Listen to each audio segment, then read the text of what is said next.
Está con nosotros Darío Pérez. Para cuidar a mi familia y mi casa, confío en la empresa con más experiencia. SEA Sociedad Anónima. Seguridad en automatización, cercas eléctricas, rejas y aberturas a control remoto.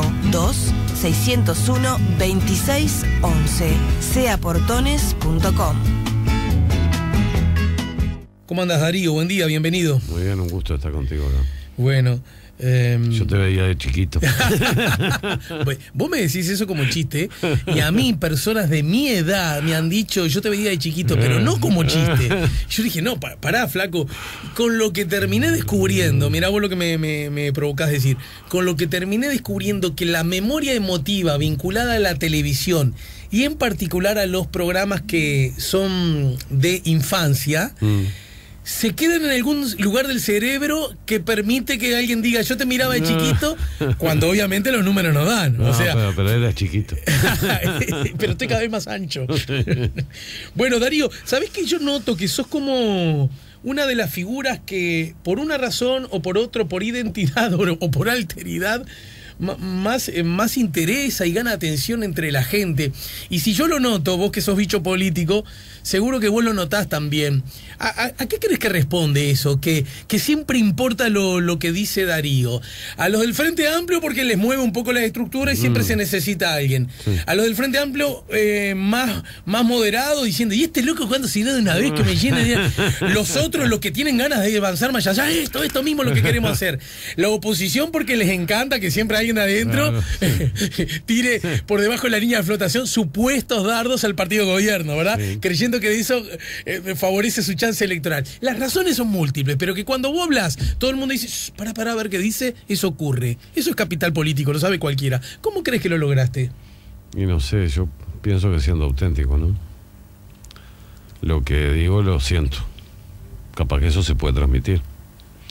Es decir, no estoy teniendo una pose. Lo que sí te digo que ahora quizás durante muchos años me guardé cosas que no es habitual en mi vida particular, porque yo soy un tipo muy franco en mi vida, ¿no?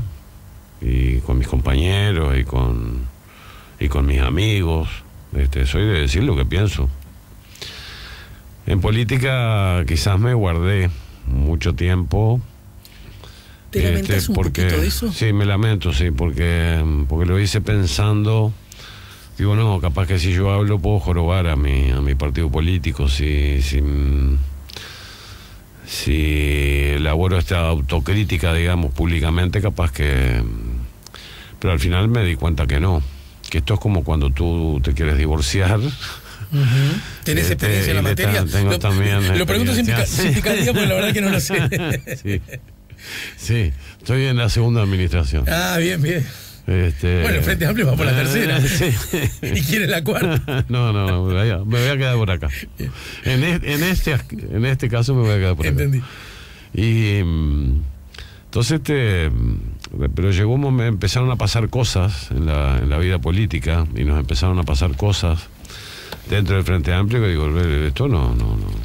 Dos ejemplos, ¿qué cosas pasaron? Si no, callar esto. Mirá, no contribuye a fortalecer el proyecto político. Sabes que nosotros en un momento presentamos a un compañero que fue el compañero Mier de 33 como candidato a presidente, como precandidato. Las dos veces, en dos elecciones seguidas, nos vetaron la posibilidad de que pudiera correr, ¿no? Nosotros sabíamos que no íbamos a ganar porque somos unos canarios y somos pocos. Pero queríamos que el Frente Amplio, digamos, tuviera un candidato del interior presente. Estás hablando de la elección a presidente del Frente Amplio. Del Frente Amplio. Dos veces, la primera vez los grupos y la segunda vez por una manganeta ahí, porque mataron a unas bases, determinados grupos políticos que tienen fuerzas en las bases, nos mandaron a vetar y no nos dio el número suficiente para dejarnos correr. ¿Qué determinados grupos? El Partido Comunista y el MPP. Que son fuertes en la interna. Sí, capaz que algún otro, ¿no? La cuestión es que bueno, que no pudimos correr ni con el candidato, digo, pero y nosotros pensamos realmente que la posibilidad de correr libremente no se la puedes negar a nadie, que tú no puedes proscribir. Digo, que no se puede proscribir a la gente. Esas fueron formas de proscripción. Esa forma una forma de proscribirnos, también de sacarnos de la conversación. Viste que recién me dijiste que soy chiquito, pero soy chiquito, pero igual entro a cabecear. Sí. Darío, vos, con todo el elogio que te acabo de hacer, parece contradictorio con lo que te voy a decir ahora, solo para pelearte. Sí. La Liga Federal, el propio Mier, ¿no? Sí. Vos, tan importantes son como que haya que proscribirlo. No. Se proscribe a Wilson, se proscribe a Cereñi, Pero sin embargo, ponele, ocurre. se proscribe a Lula. Pero sin A embargo, ustedes, a vos te parece. Pero sin embargo ocurre. Y no nos dejaron correr el candidato. Y después otra serie de cosas que fueron pasando. Yo te podría nombrar una última, así más cercana, sería porque hay un cúmulo.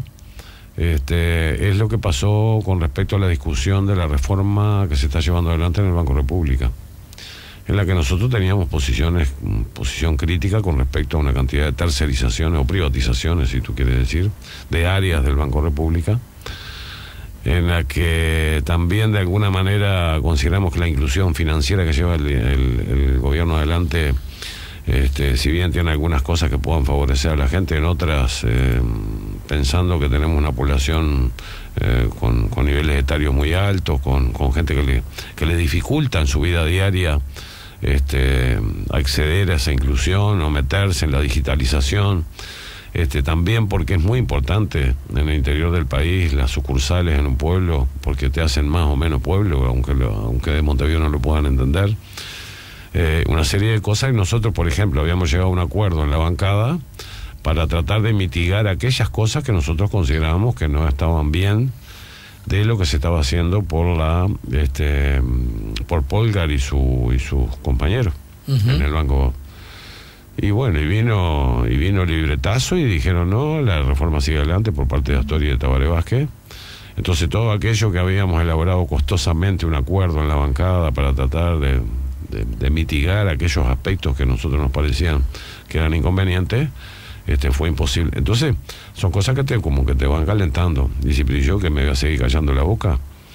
Y después cosas que por la disciplina partidaria que yo acaté la inmensa mayoría de las veces, no te sientes conforme con lo que tú estás haciendo. ¿Alguna vez conversamos y te genera una gran porque para cada uno el tamaño de la ofensa o del dolor es de acuerdo a cómo lo sientes, ¿no? Sí. Entonces tú realmente si hay algo que te duele y te ofende y tienes que ir contra eso porque tú lo sientes que no está bien, bueno, entonces realmente es complicado ese tipo de cosas. Pero todo esto que estás diciendo, mira, justo lo digo un día en el que etapa por ejemplo, de La Diaria. Ayer crucé la frontera, el exdiputado Gonzalo Mujica se incorporó al sector nacionalista Todos de Luis Lacalle Pou. Todo esto que tú estás diciendo augura, sugiere, promete, huele a apartamento de... No. Porque, con franqueza y otra vez sin picardía, a mí me huele que sí. Bueno, la forma, no, pero si te tengo a vos te pregunto, ¿viste? Sí. Volviendo al ejemplo de la pareja, mi amor, ¿querés que nos separemos? ¿No? Pero, porque lo desarrollamos luego de la pausa, ¿no? Hay uno de los temas en los que has quedado como, no digo solo porque no... o quizás sí un poco solo, y tiene que ver con el famoso impuesto a los militares. Sí.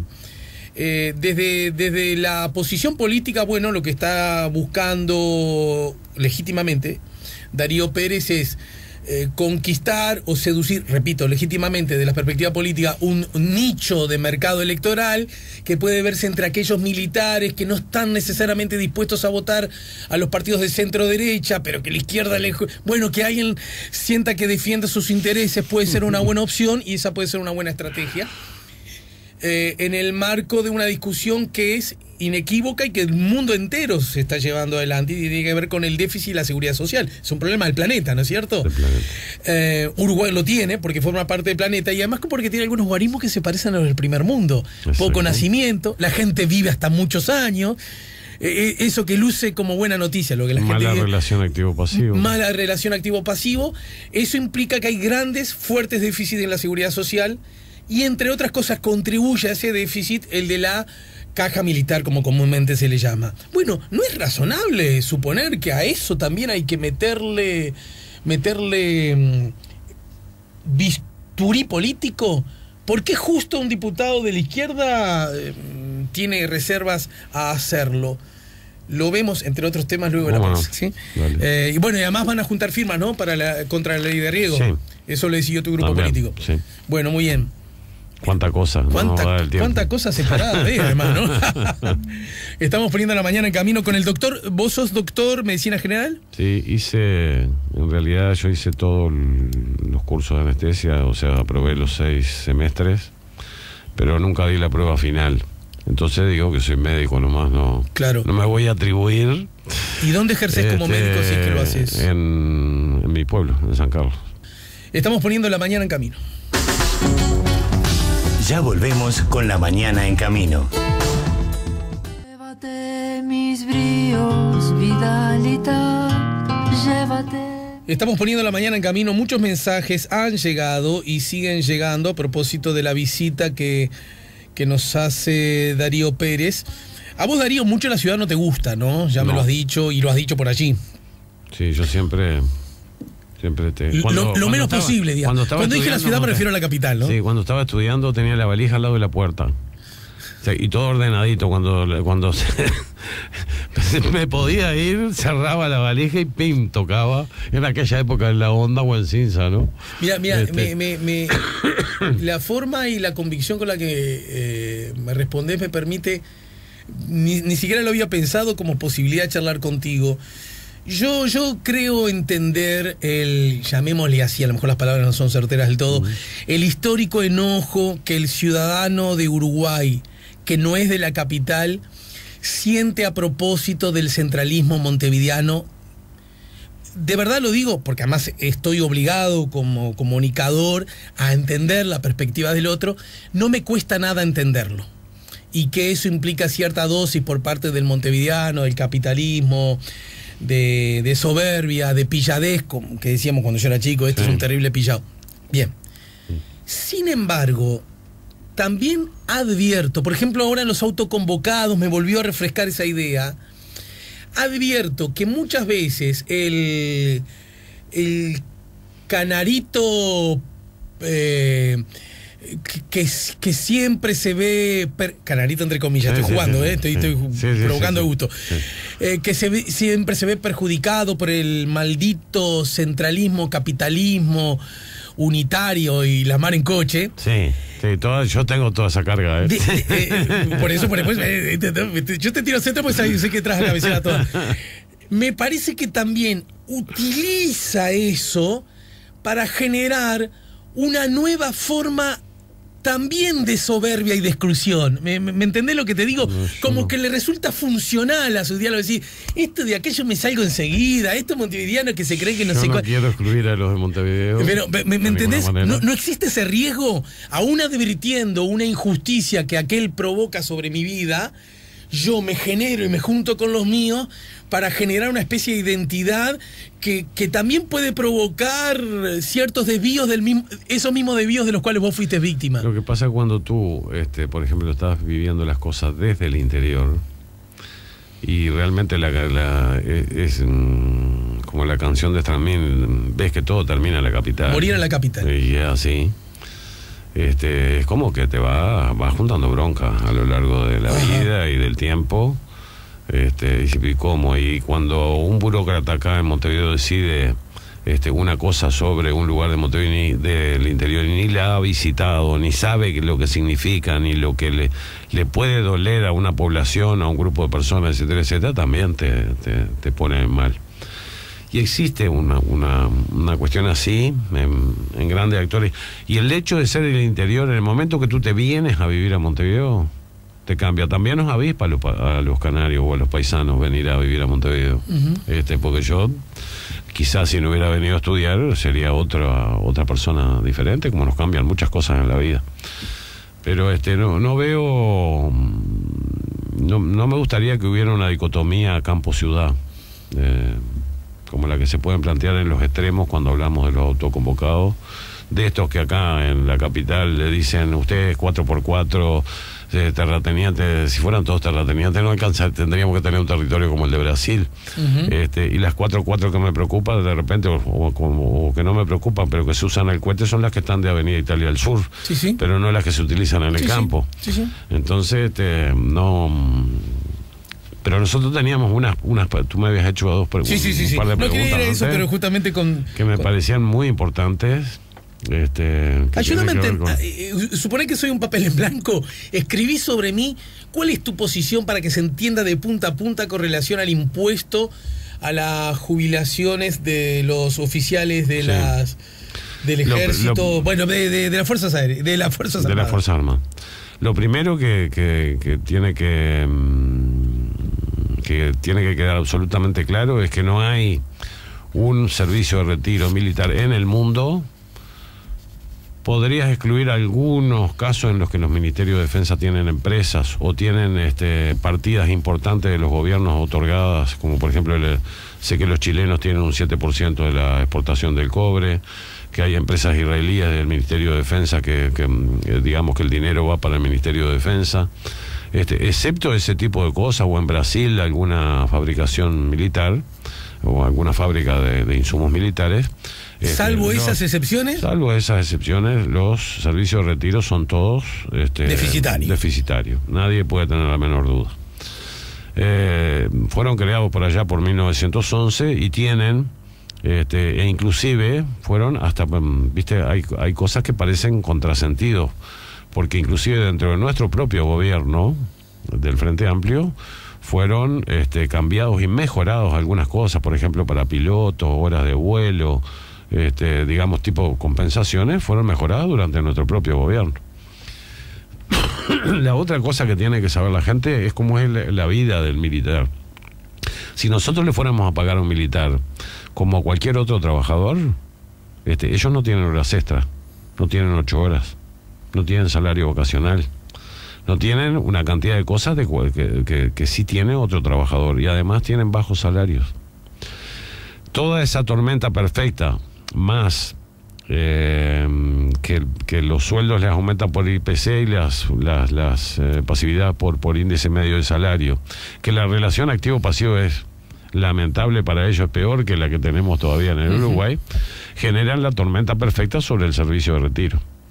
Ahora, constitucionalmente, en el artículo 67, yo no te lo voy a poder relatar de memoria, pero en uno de sus ítems dice claramente que las jubilaciones deben aumentar por el índice medio de salario, y que si no son suficientes los aportes patronales, Montepío, etcétera, etcétera, el Estado debe ser quien lo termine de rellenar lo que falta, por decirlo de alguna manera.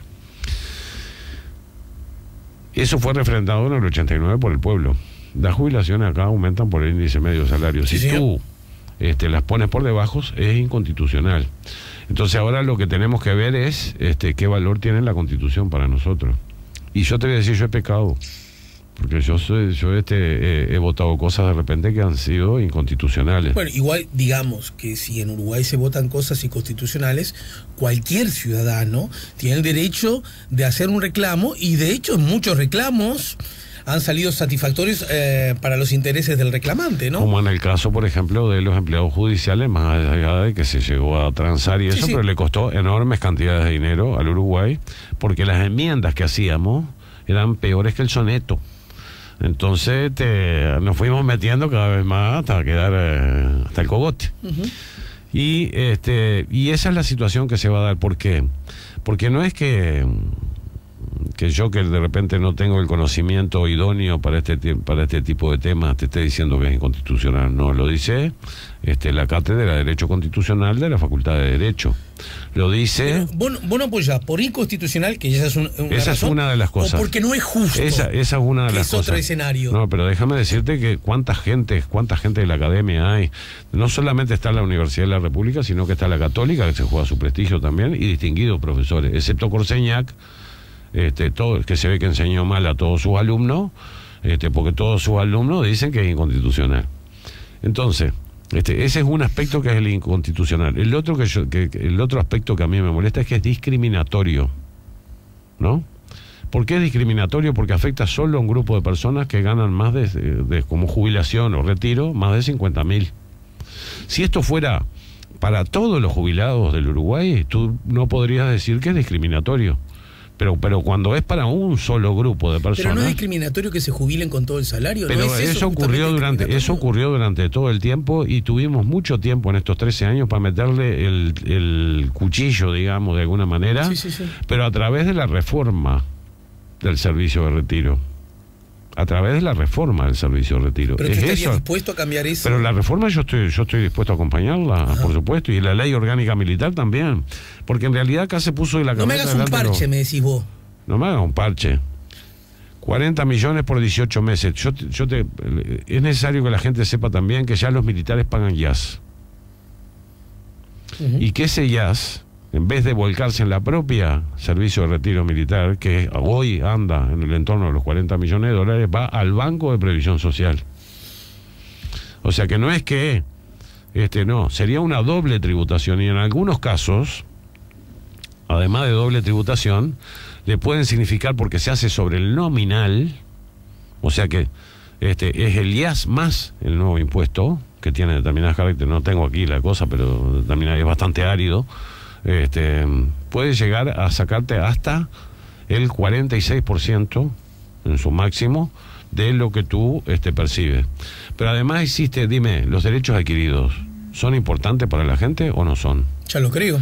Si yo mañana me rebajan el salario un 20, un 30 o un 40%, yo me presento en la oficina de trabajo y gano el juicio, y además me considero automáticamente despedido.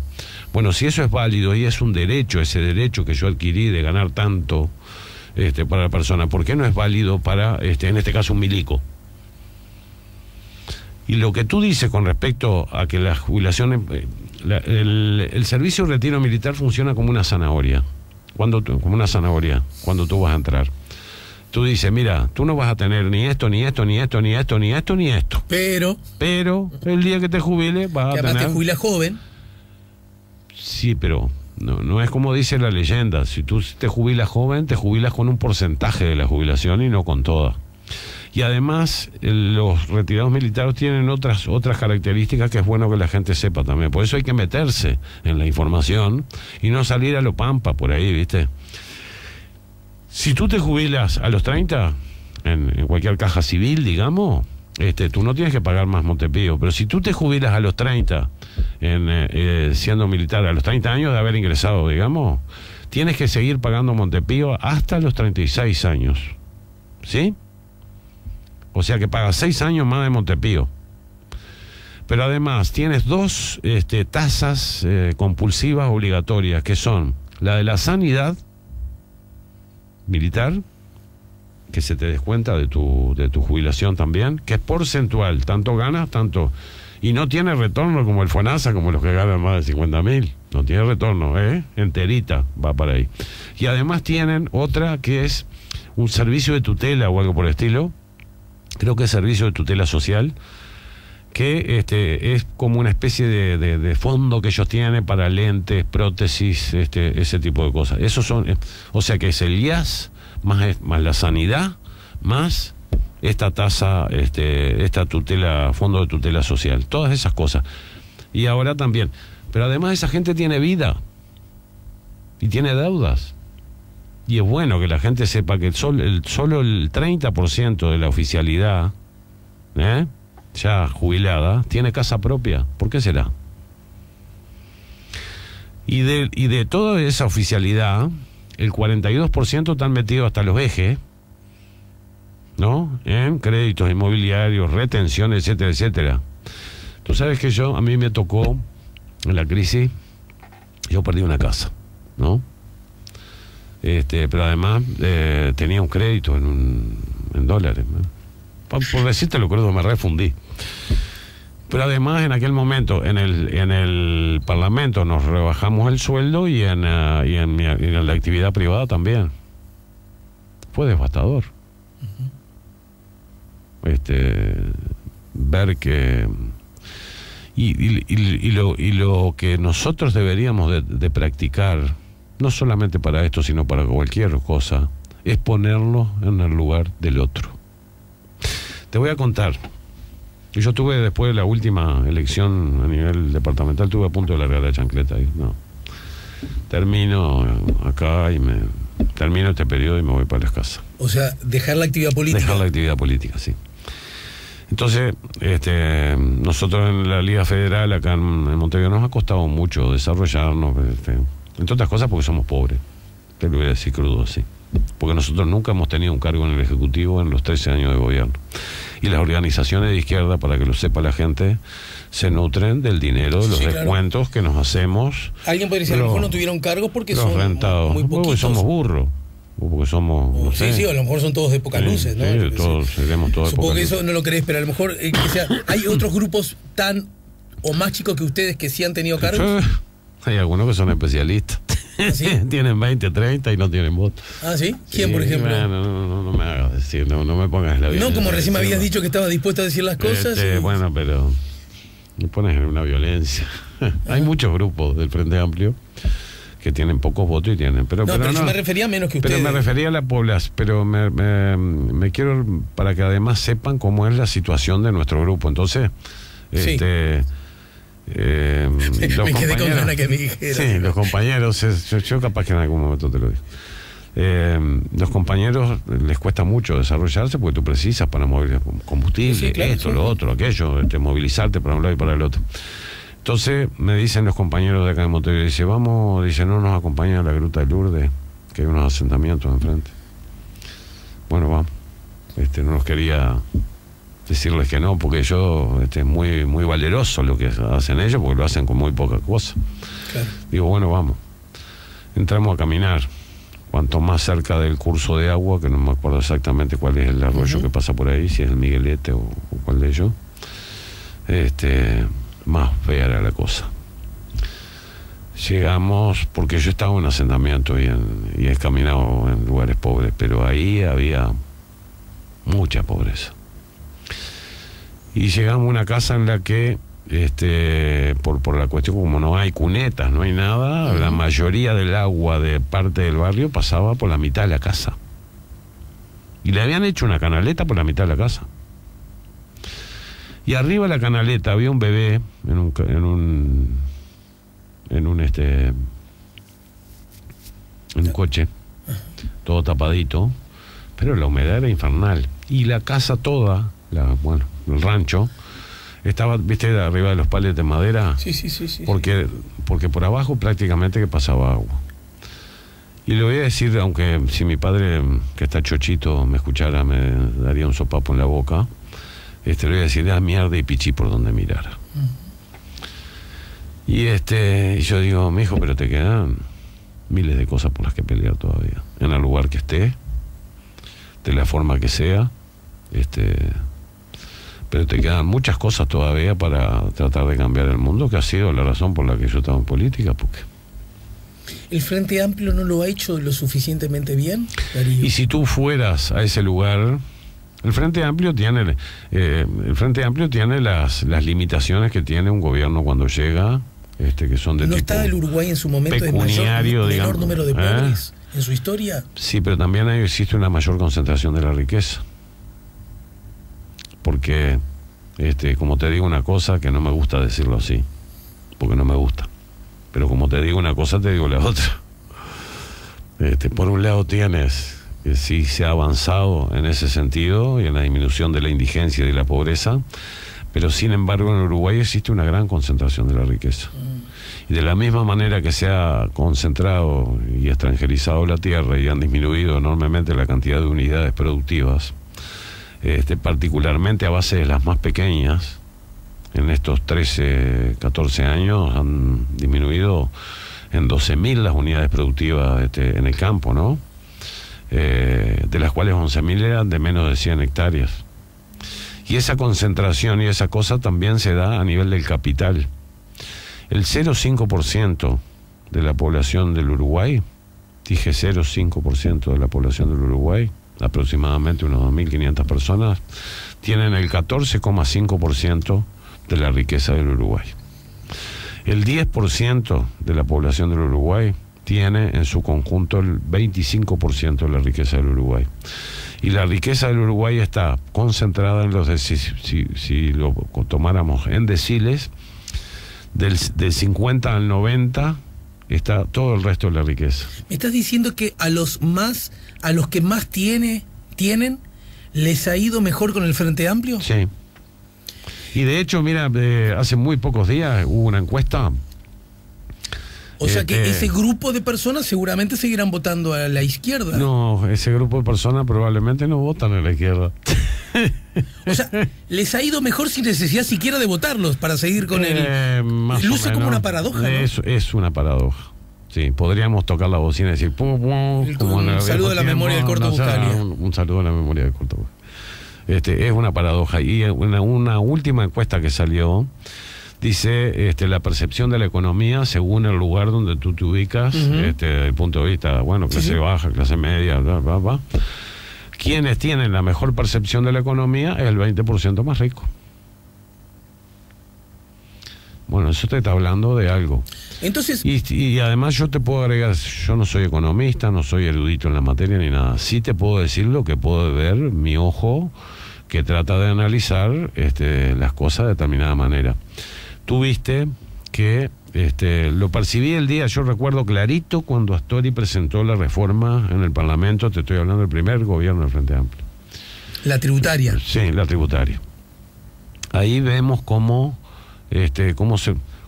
una parte importante de los recursos del Estado viene de la masa salarial, ¿no? Viene de la masa salarial. Del que gana menos al que gana más. Hay una gran carga de IRPF en la masa salarial. Sí, los que ganan menos no tienen IRPF, ¿no? Los que ganan menos no tienen IRPF. Que la reforma es más justa, te quiero aclarar que la reforma es más justa que lo que había antes, ni la menor duda. Pero hay una fuerte carga en la clase media y clase media alta, pero de la masa salarial. Y ahora cuando se hizo el ajuste y consolidación fiscal, ¿y a dónde fue de nuevo? De nuevo al mismo lugar. Al mismo lugar. Pero sin embargo, observas a través de otros trabajos de que hay gente que es sumamente rica y digamos que como que la justicia tributaria no apunta exactamente allá arriba, apunta ahí por el medio, que es quien más siente las cosas. Vos decís que, para ponerlo negro sobre blanco, sí, al gobierno de la izquierda, quizás por responsabilidad de mantener ciertos status quo, le ha costado, no ha querido, o quizás no ha podido, no sé, meterse con los que realmente tienen el poder económico. Exactamente. Eso es exactamente el resumen de lo que podría decir. Entonces, un ciudadano que te escuche, incluso de una perspectiva de izquierda, te mira, abre los ganchos y dice, pero ¿y cómo salimos de esto entonces? ¿Votando a quién? Porque tu ex compañero Gonzalo, con todo derecho, sí, se corrió para la derecha, bueno, ¿no? Pero él se corre para la derecha, él estaría más conforme, porque mira, si yo te doy no nos queda casi nada de tiempo. Te hago este pequeña... No nos da el tiempo por nada. No, que nos queda poquito, te aviso. Bueno. Cuando intentamos llevar adelante el impuesto a las grandes extensiones de tierra, ahí estaba claramente marcado. Administración Mujica. Sí, claramente marcado dentro del Parlamento quiénes estaban dispuestos a ir hasta determinado punto y quiénes no. Y estamos hablando que era un impuesto que estaba por encima de las 2.000 hectáreas. 2.000 hectáreas es inimaginable, ¿no? Y tú veías que se quejaba mucha gente. En este caso no del Frente Amplio. Y tú dices, por primera vez desde la época de Artigas, los terratenientes realmente van a tener algo, pero tampoco era un impuesto confiscatorio ni nada, pero era una chirola, y van a tener que pagar un poco más. Bueno, la cuestión es que terminó yendo a la Suprema Corte de Justicia y se declaró inconstitucional, porque los jueces en su sistema de creencias y supongo que en otro tipo de cosas, también hay una cierta, cuando sientan un precedente, elaboran un juicio, están, yo no digo que mal condicionados, condicionados por su sistema de creencias, por su ideología y por todo lo que corresponde, porque son seres humanos. La cuestión es que ese impuesto fue declarado inconstitucional. Así es. Y nos perdimos la oportunidad por primera vez de que los verdaderos terratenientes del Uruguay tuvieran. Pero a mí me quedó una marca ardiendo, que por ejemplo las forestales que tienen 140.000, creo que hay una que tiene 180.000 hectáreas, tampoco iban a pagar, inclusive con este impuesto que nosotros queríamos llevar adelante, porque estaban exceptuados. Hagamos un ejercicio. Sé que venís naturalmente a la sesión del Parlamento, a las comisiones del Marco, y siempre tenés la valija al lado para oír. Más temprano que tarde, y apenas encontremos el hueco, la rearmamos, ¿de acuerdo? ¿Cómo no? Pero te hago una pregunta a pendiente. Aparte sos muy provocador tú. Pendiente, mirá que me lo dice. pendiente de mayor desarrollo. Hagamos un juego y supongamos que este octubre es el octubre de las elecciones. Si yo quisiera votarte, Darío, ¿en dónde te voy a encontrar?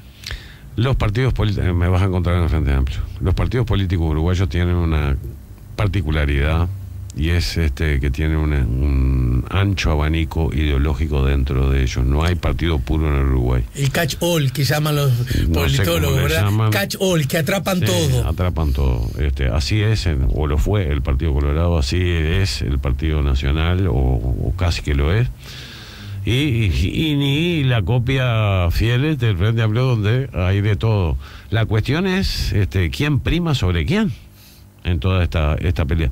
Sí te puedo decir que en el Uruguay no pueden existir locas pasiones, porque nuestro pueblo es lento, cansino, le cuesta cambiar y le cuesta moverse en sentidos, digamos, progresistas, porque es una sociedad muy amortiguadora y muy del centro. Sí. Entonces tú, para acompañar al pueblo, porque si te pones de iluminado adelante, le pasa lo que los tupas en el Uruguay. Uh-huh. Si te quedas atrás, te transforma en un conservador. Bueno, yo creo que hay que caminar con el pueblo de acuerdo a lo que el pueblo esté dispuesto a ir adoptando como reformas, y para eso hay que para eso hay que exponerse mucho y caminar mucho entre la gente. En la medida que te quedas entre una oficina con vidrio oscuro, ahí te perdiste, porque te volviste esquizofrénico en relación con la realidad. Lo digo públicamente, busca el hueco en tu agenda, decís vos, y yo el hueco con tu disponibilidad lo armo para que vengas otro día. Loco la vida. Gracias, querido, gracias, Darío, por el tiempo. Para cuidar a mi familia y mi casa, confío en la empresa con más experiencia. SEA Sociedad Anónima. Seguridad en automatización, cercas eléctricas, rejas y aberturas a control remoto. 2-601-2611. seaportones.com